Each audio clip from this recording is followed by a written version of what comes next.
ये है कि जैसे मुख्यमंत्री एक राजा होता है, जो सुप्रीम कोर्ट है या कोर्ट है, यहाँ एक कानून बनता है जो पब्लिक की रक्षा के लिए होता है, न कि पब्लिक का घर उजाड़ने के लिए।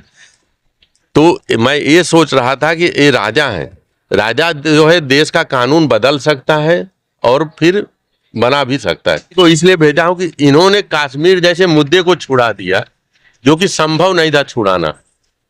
कश्मीर को अपने कब्जे में ले लिए, इतना दिन से लटका हुआ मामला था, 70 साल से।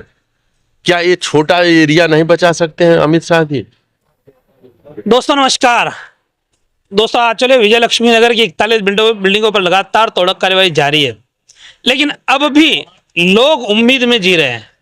हमारे साथ एक सामाजिक कार्यकर्ता और यहाँ के स्थानिक निवासी है।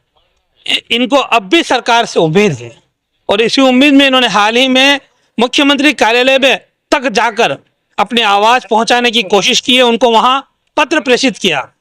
हालांकि हम सभी जानते हैं कि किस तरह से सरकार कितनी संवेदनशील है इस मामले पर, वो हमें दिखाई दे रहा है, लेकिन फिर भी लोग अब भी आस और उम्मीद नहीं छोड़े। आज इसे गली नंबर 1 पर भी आज कार्यवाही आ पहुंची है, लेकिन लोग अभी भी ये सोच रहे हैं कि कहीं उनका आशियाना बच जाए।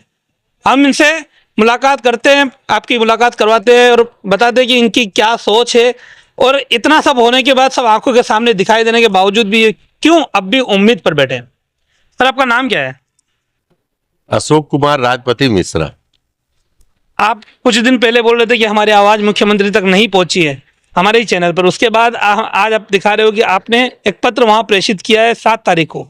तो 7 तारीख को पत्र प्रेषित किया, कई बिल्डिंग अब तक टूट चुकी है और बाकी की बिल्डिंगें भी बहुत जल्दी टूटने वाली है। इसके बावजूद आप इतने सकारात्मक कैसे सोच रहे हैं? क्या आपकी सोच है? नहीं, मैं ये सोच रहा था कि शायद अभी तक मुख्यमंत्री के पास हम लोगों की आवाज़ नहीं पहुंच पाई। मीडिया इतना कवर कर रहा था, उसके बावजूद भी मैं क्या सोचा कि कम से कम मैं अपने पर्सनली एक पत्र तो दे दूं, जिसकी वजह से मुख्यमंत्री कुछ तो संज्ञान लेंगे। और मुख्यमंत्री ही नहीं, ये देखिए मैं मुख्यमंत्री जी को दिया हूं पत्र। और किस किस को दिया आप? और फिर उसके साथ ही साथ अजीत दादा, और तीसरा जो पत्र दिया हूं एकनाथ शिंदे जी को। आप स्वयं वहां जाकर पत्र देकर आए? हाँ, आपको वहां इनके पत्र देने के समय वहां इनके जो भी टपाल अधिकारी थे, हाँ, उन्होंने क्या जवाब दिया, क्या कुछ कहा? नहीं, उनसे मैं पूछा भाई मुख्यमंत्री तक कब तक पहुंच जाएगा? उन्होंने बोला भाई कल पहुंच जाएगा। तो हम लोग क्या सोचेगा, अगर समझो सोमवार को तोड़क कार्रवाई होने वाली है यहाँ पर, तो अगर मुख्यमंत्री के पास पहुंच गया तो अगर वो संज्ञान ले लिए तो हमारे जैसे कम से कम 2500 लोग यहाँ पर है, तो सब किसी का भी आशियाना तो बचे लास्ट तक।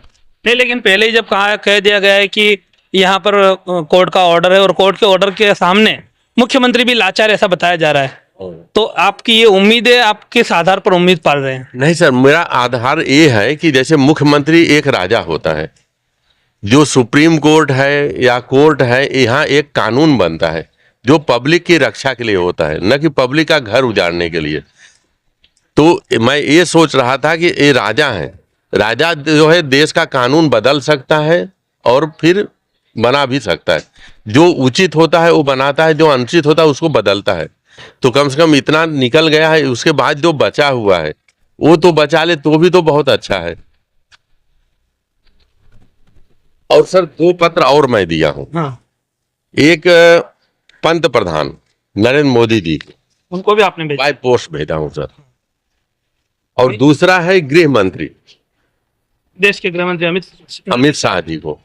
मैं अमित शाह जी को इसलिए भेजा हूं कि इन्होंने कश्मीर जैसे मुद्दे को छुड़ा दिया जो कि संभव नहीं था छुड़ाना।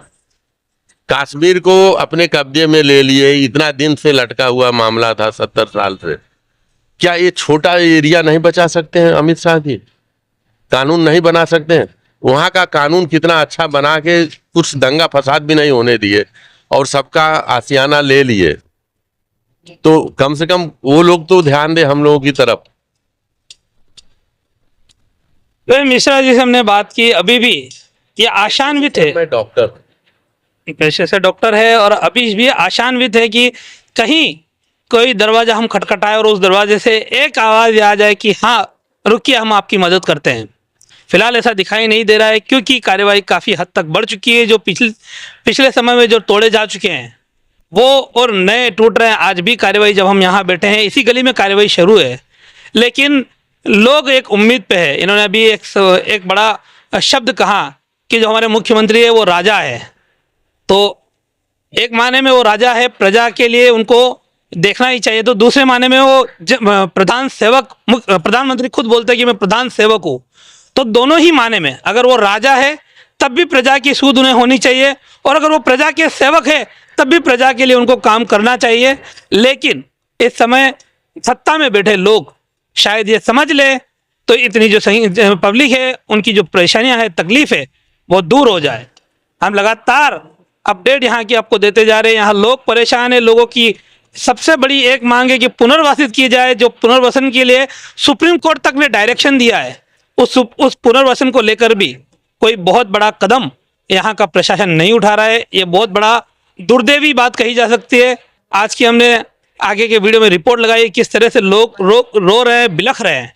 अपना सामान तक लोगों को निकालने का मौका नहीं मिल पा रहा है। क्या कहे, लोग आशान्वित है अपनी सरकार को लेकर, लेकिन ये सरकारें निष्ठुर बन चुकी है। कहीं ना कहीं इन सरकार में जाग आनी चाहिए। और जितना जो बर्बादी हुई उसे नहीं रोक पाए थे, लेकिन आगे न हो, आगे बर्बादी से न हो, जनता जो है वो परेशान न हो, इसके लिए सरकार को कदम उठाने चाहिए। फिलहाल इस वीडियो में इतना ही। नमस्कार, जय हिंद, जय महाराष्ट्र। हमारे चैनल सैफ न्यूज़ लाइव पर अपने व्यापार और सेवा से संबंधित विज्ञापन प्रसारण हेतु दिए गए मोबाइल नंबर पर संपर्क करें।